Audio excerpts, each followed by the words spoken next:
Olá, boa tarde. Eu sou Solange Borges, está no ar o programa São Paulo Comunica, que é preparado pela equipe de comunicação da Secretaria Municipal do Desenvolvimento, Trabalho e Empreendedorismo.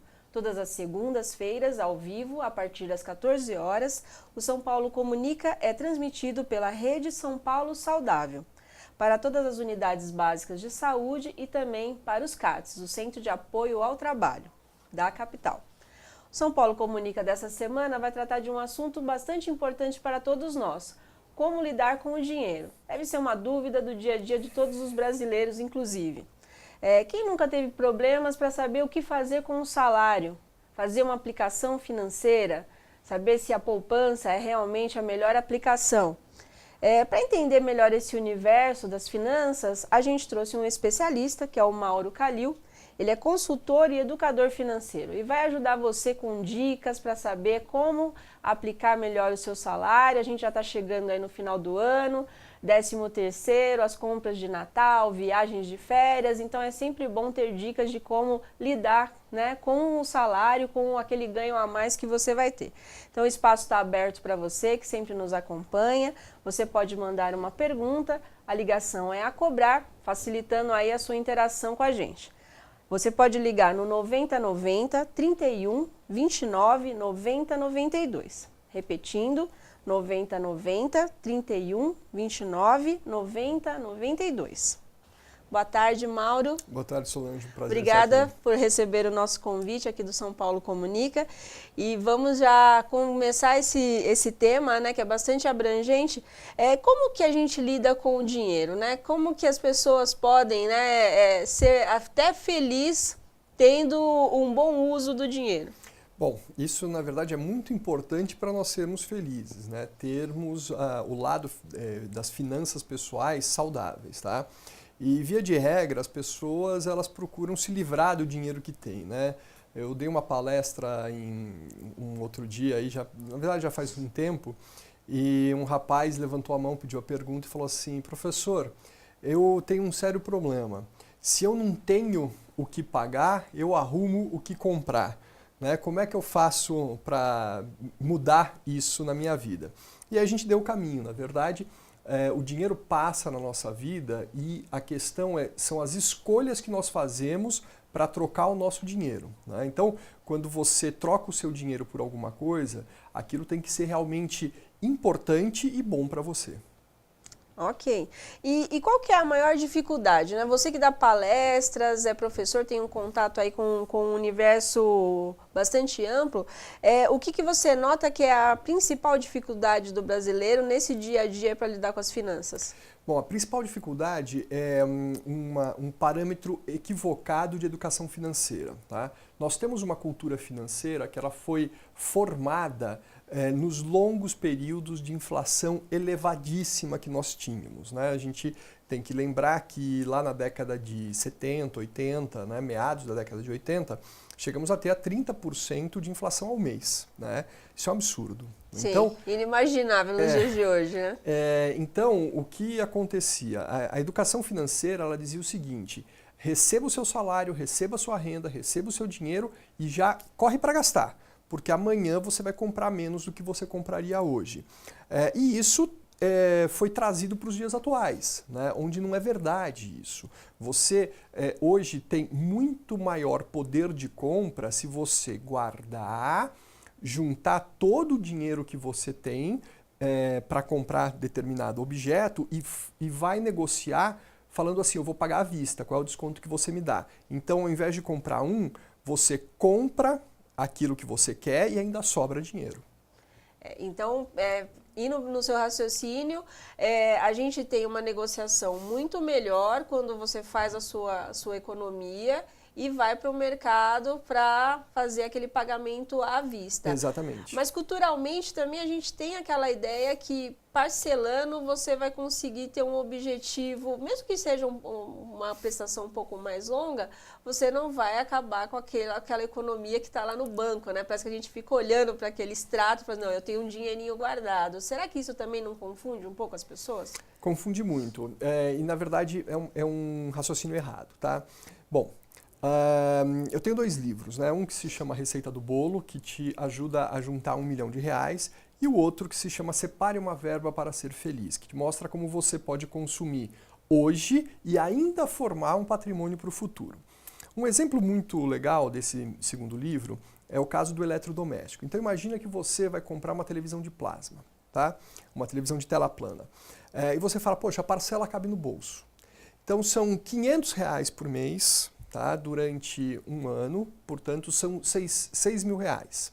Se você pegar aqueles R$500 por mês, cuja parcela cabe no seu bolso tranquilamente, não vai te comprometer, não vai te deixar endividado, e for poupando aquilo, colocando numa aplicação financeira conservadora, vai chegar no meio do período, daqui a 6, 7, talvez 8 meses no máximo, o que vai acontecer com a TV de plasma? Aquela TV que custava R$6 mil, ela vai estar saindo hoje por R$4.500. E se você vai se dar conta, fala assim, nossa, eu já tenho aquele dinheiro, tenho sobra ainda do juro que rendeu, vai lá negociar com o gerente da loja e você ainda leva por R$4.200, R$4.300. Ou seja, você vai pagar muito menos. Tá? O ponto é que algumas coisas não dá para esperar. TV de plasma, obviamente, dá para esperar, etc. Agora, por exemplo, se a sua geladeira quebrou e você se dá conta de que sai mais caro consertar ou quase o mesmo preço de consertar do que comprar uma nova. Tá? E obviamente que não dá para viver sem geladeira. Sem TV, TV de plasma a gente vive, agora sem geladeira não. Nesse caso, ok, você vai lá, faz uma parcelinha que cabe no bolso, tá? Não se deixe levar pelo impulso, compre o que realmente é tranquilo para você, né? E aí você consegue conservar os seus alimentos. E quem gasta mais? Você já tem uma análise se os homens ou as mulheres tem esse impulso do consumo, como que fica? Os dois gastam bastante, os dois têm impulsos. Os impulsos são diferentes. Tá? Tem até uma piadinha, né, que fala que o homem paga qualquer preço por aquilo que ele quer muito, enquanto a mulher paga um preço baixo por qualquer coisa, mesmo que ela não queira muito. Né? Então, quer dizer, uma liquidação, a mulher sai gastando com qualquer coisa que achar, só porque está barato. Enquanto que o homem, ele não pesquisa, etc e tal, e quando ele acha aquele objeto que ele quer, que é do desejo dele, ele vai lá e gasta. Tá? Agora, o ponto aí nos dois casos é o impulso. Né? E via de regra, as mulheres são mais suscetíveis ao impulso por várias questões. Algumas questões fisiológicas, hormonais mesmo, do período menstrual da mulher, etc. Tá? E outra questão que é muito importante é que 70% das decisões de compra são tomadas no ponto de venda, ou seja, dentro da loja. E as mulheres, por também questões históricas, elas vão mais às compras do que os homens. Por isso, elas são mais suscetíveis a esse impulso. Então, ele está colocando um pouco de culpa nas mulheres, mas eu acho que dá para a gente livrar um pouquinho aí da cara do Mauro, né, Mauro? Brincadeira. Mas assim, quando você diz que a mulher ela vai mais às compras, ela está mais à frente, já saíram também algumas pesquisas que hoje a mulher ela decide compras como carro, por exemplo, né? Sim. A família vai à compra e a palavra final é sempre da mulher, né? Sempre da mulher. Isso parece que também praticamente a totalidade dos produtos, tá? Você tem a mulher ou como decisora ou como a primeira influenciadora da compra, tá? O homem não faz nada sem mulher, essa é a verdade, tá? Mas quando você vê esse peso da mulher na decisão da compra, ela também tem esse hábito, mesmo na compra de um carro, né, que vai servir a família toda muitas vezes, ela também faz uma pesquisa ou ela só vai ainda ali na questão da aparência, ou já tem um lado de analisar mesmo se o produto é bom para a família e também se cabe no bolso dessa família, né? Tá, no caso da mulher, no caso especificamente de automóveis, tá? Os homens ainda se preocupam mais com questões como desempenho, economia, etc. E as mulheres se preocupam mais com a questão de design. Tá? Agora, as duas coisas são importantes. Tá? Não adianta nada você comprar um carro feio que daqui a 3 anos ele não vale nada porque ninguém quer comprar, ou um carro que gaste muito e vai acabar com o orçamento doméstico. A gente precisa dizer que o automóvel ele não custa só o preço dele. né, você traz com ele IPVA, seguro, combustível, manutenção e uma série de gastos. O que também encarece naquela parcela quando a pessoa faz um financiamento muito longo, né? Exatamente. Quando a gente pensa, essa é uma outra cultura recém-formada no Brasil, cabe no bolso, a parcela que cabe no bolso. Existem até propagandas que falam assim, uma parcela que cabe no bolso tranquilamente, tá? E isso, inclusive, é argumento de vendedores das concessionárias, tá? Cara, olha, você está fazendo uma parcela de R$650, coloca R$15 a mais na parcela e você leva tal coisa. Ou a gente estica o prazo. Isso é terrível, porque você vai estar pagando cada vez mais juro. E juro é algo bom de receber e não de pagar. Tá certo. Nessa mesma linha, os jovens, eles têm uma relação melhor com o dinheiro? Como que você faz uma análise também para quem está começando a receber o seu salário e não sabe como administrar as finanças? Não. Os jovens, infelizmente, eles têm uma péssima relação com a própria renda. Eles tendem a gastar tudo, o que é péssimo, tá? Eu, por exemplo, formei muito do meu patrimônio justamente na época que eu morava com os meus pais. Eu recebia o meu salário, etc. e tal. E eu guardava praticamente tudo, né? Eu economizava e depois eu gastava numa viagem, alguma coisa muito legal, tá? E o que eu vejo hoje em dia, na maior parte dos jovens, obviamente que há exceções, que eles gastam tudo em balada, né? Então, quer dizer, o que recebe durante a semana, gasta no final de semana. Muitos deles avançam no cartão de crédito, eles têm oferta de crédito também e acabam aproveitando, ou seja, já estão começando a vida de uma maneira errada. E os pais têm que podar isso? Como que os pais agem nesse momento, né? Muitos pais, às vezes, dão até o cartão de crédito para o filho, né? Como que você avalia essa posição? Isso é importante. O primeiro aspecto é que o pai tem que ser exemplo, né? Pai e mãe devem ser exemplo. Se o pai e mãe são um exemplo a não ser seguido, né, o filho seguirá aquele exemplo ruim. Então isso é importante. O segundo aspecto é ter uma conversa aberta, né, sobre as finanças. E aí pode surgir um questionamento que muitos pais podem não gostar, né, do tipo, poxa, meu pai não é tão bem sucedido assim, por que ele está querendo me dar um conselho financeiro? Né? Então, não é como falar de drogas, por exemplo. Meu pai não usa drogas, então ele sabe o que ele está falando. Tá? Mas esse questionamento ainda assim deve ser enfrentado, porque afinal de contas, bem ou mal, com mais ou menos capacidade, os pais levaram aquela criança até a vida adulta. Então, eles são bons exemplos de como levar uma família, de como conduzir uma casa, um lar, etc. Ok, Mauro. Voltando um pouco naquela questão que você já abordou sobre a facilidade de crédito, né? Hoje a gente vê que realmente, diferente dos anos, décadas, né, já passadas, as pessoas tinham dificuldades para ter acesso ao crédito e até parcelar as suas compras, né? Você acha que esse ritmo que o país passa, também já tem um tempo, né, que a gente está vivenciando isso, incentiva muito mais que as pessoas se endividem? Incentiva sim. Quando você tem o emprego pleno, quando você tem uma inflação controlada, ainda que elevada, mas em patamares razoáveis, você se sente mais propenso a tomar crédito. Tá? Mas isso não necessariamente é bom, tá? Porque o crédito no Brasil ainda custa muito caro. Tá? Então, eu costumo dizer, olha, se eu estivesse nos Estados Unidos, eu falaria, compre tudo a prazo, né? Porque lá a gente paga 4,5% ao ano de juro, né? E aqui nós pagamos 3,5% ao mês. Né?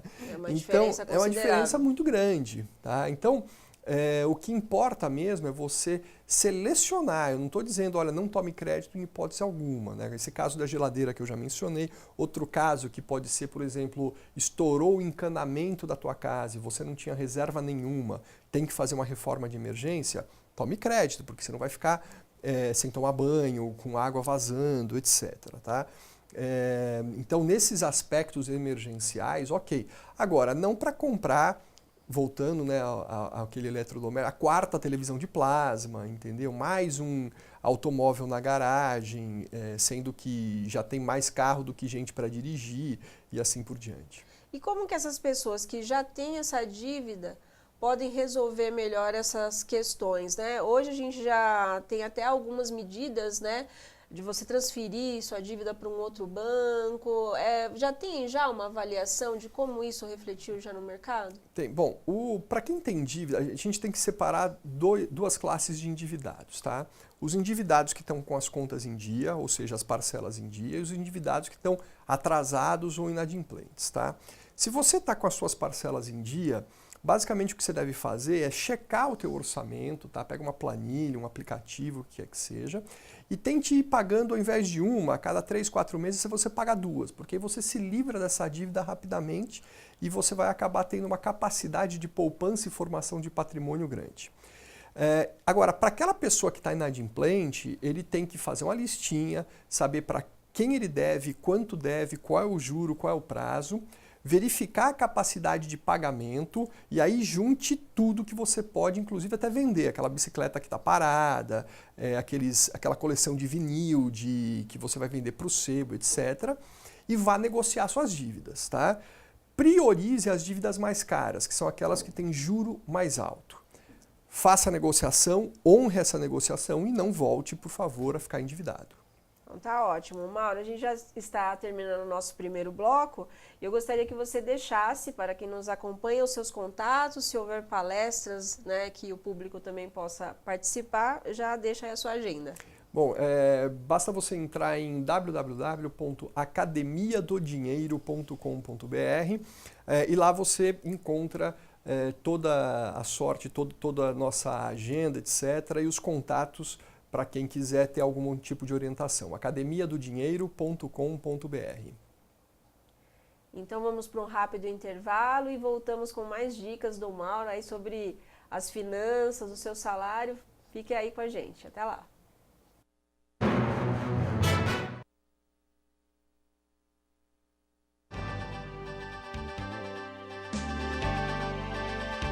Pensar no cidadão paulistano é olhar para o futuro. Saber que para realizar os nossos sonhos e metas é preciso de uma cidade de ideais. Uma cidade que sana as necessidades do cidadão e transforma suas aspirações em realidade. Pensando assim, nos estimados 11 milhões de paulistanos, a Prefeitura de São Paulo criou a Secretaria Municipal com a missão de implantar programas com inclusão social. A missão é priorizar o investimento em qualificação profissional, geração de emprego e renda na nossa cidade. Estamos organizados assim: Coordenadoria do Trabalho, Coordenadoria de Desenvolvimento Econômico. A Coordenadoria do Trabalho possui mecanismos para a gestão do processo profissional. Um deles é através do CAT, Centro de Apoio ao Trabalho. Hoje existem vários CATs espalhados por toda São Paulo.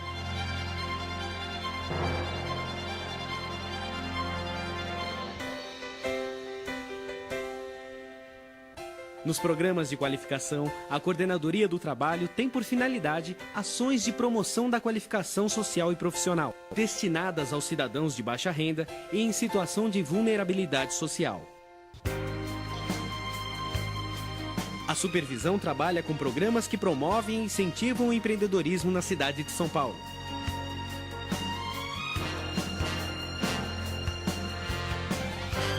A Coordenadoria de Desenvolvimento Econômico viabiliza modelos para financiamento, consolidação e gerenciamento de planos da cidade, além de estabelecer e programar políticas para as atividades econômicas que priorizem a vocação local, bem como a adoção de medidas que representem estímulos e incentivos à iniciativa privada. Mais que um objetivo, é a vontade de uma cidade unindo cada cidadão paulistano.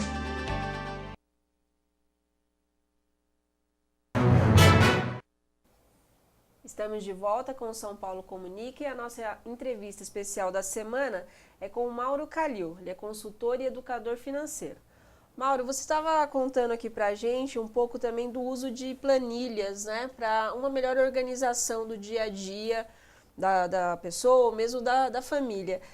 Você acha que precisa de uma dedicação muito detalhada para você manter essas planilhas preenchidas com o gasto do seu almoço, das compras do mês, todos aqueles detalhes, parece assim que é um emaranhado de informações e a gente chega ali no final das contas e fala, putz, esqueci um dado, uma informação. Como que você faz para ter isso em dia? Tá, bom, essa é uma pergunta recorrente, Solange. Bom, quando a gente fala de planilha, você não precisa ter mais do que um papel de pão de um caderno, tá? E obviamente que os sistemas te facilitam, uma planilha eletrônica e tal. Nós mesmos lá na Academia do Dinheiro, a gente tem dentro do site, na área do menu, suporte, calculadoras, tem a calculadora do orçamento doméstico e é gratuito, qualquer um pode baixar. E existem aplicativos, inclusive, para celular, para smartphones, que você pode baixar. O que é importante nesse caso, mais do que a ferramenta, é a disciplina. Tá? Então, assim, eu, por exemplo, o que eu faço? Por todo lugar onde eu passo, eu gasto um cafezinho, eu peço nota fiscal. Tá? Estacionamento, tudo, absolutamente tudo, eu pego nota fiscal. Tá? Você está pagando com um cartão de crédito. O cartão de crédito é uma ótima ferramenta para você ter controle orçamentário, porque você pega lá o seu extratinho ou vem o extrato que você puxa na internet quando chega pelo correio para pagamento e você lança. E aí tem várias maneiras de se fazer isso. Eu, por exemplo, como eu passo todo dia na frente do computador por questões de trabalho, eu tiro da carteira lá as notinhas, já lanço e ponto final. Tem gente que faz isso uma vez por semana, então você está lá no domingão, final do domingo, etc., vendo TV, pega o computador e faz o lançamento. Tem outras pessoas que fazem isso no último dia do mês, no primeiro dia útil do mês subsequente, tá? Então vão juntando tudo num envelope, numa caixa de papel, numa gaveta e faz o lançamento. O importante é realmente ter essa disciplina. E isso traz resultados na prática? Traz muito resultado. Tá? Uma coisa que eu falo no meu segundo livro, No Separe uma Verba para Ser Feliz, é justamente do gasto tolo. Tá? O que é um gasto tolo? É aquele que não te... Porque tolo para mim é diferente para você, que é diferente para quem está nos assistindo. Tá? Então o gasto tolo, para todos nós, é aquilo que não traz um prazer duradouro ou permanente. Tá? E eu mostro no livro como você consegue uma viagem internacional em 12 meses economizando em cafezinho. Tá? Ou seja, você retira do gasto tolo aquela guloseima, aquela coisinha boba que você gasta no dia a dia em prol de um benefício maior. Então vamos dizer que você quer ir para Buenos Aires ou fazer uma viagem aqui para o Nordeste, uma coisa maravilhosa. Tá? Você vai lembrar de todos os cafezinhos que você tomou em cada quiosque que você passou no seu dia a dia? Vai nada, entendeu? Não lembra, né? E há uma coisa assim como, vamos tomar um café? Tome e paga, né? E hoje em dia, 3, 4, 5, 7 reais um café na cidade de São Paulo. Verdade. Tá? Outra coisa, você ir de carro ou a pé na padaria, né? Você vai para um determinado destino de carro e tem que pagar 20, 30, 50 reais de estacionamento. Quer dizer, usa o transporte público. Né? O que acontece? Quando você deixa de gastar tolamente e você tem em paralelo um objetivo maior, você tira dinheiro daquele gasto tolo e coloca naquele objetivo maior. E aí a tua viagem dos sonhos vai, a formatura da faculdade acontece, você manda seu filho estudar no exterior e por aí vai. E desse dinheirinho que a gente não dá bola. Então, ter um objetivo também eu acho que ajuda, né, nessa organização. O gatilho psicológico é ter esse objetivo maior. Tá certo. No caso das pessoas que sabem controlar os gastos, né, não é um ser raro, né, na nossa sociedade, Não é, né? não. E eles que estejam, né, nos acompanhando e queiram investir, quais as aplicações que você indicaria nesse momento, Mauro? Bom, o que eu indicaria é saia da caderneta de poupança. Tá? A caderneta de poupança hoje ela não cobre sequer a inflação. Tá? Então, quer dizer, ela mal e mal está empatando aí com a inflação, ganhando um pouquinho, perdendo um pouquinho. Dentro da renda fixa, você tem diversas aplicações financeiras, a começar do CDB, os fundos de renda fixa, os fundos DI, etc. Tá? Você tem LCIs, LCAs que não tem imposto de renda, tem garantia do fundo garantidor de crédito. Tá? E se você já tiver 10 mil reais, que não é uma quantia muito grande, você pode inclusive pesquisar um pouquinho na internet e ir para dentro de um banco de investimentos. Tá?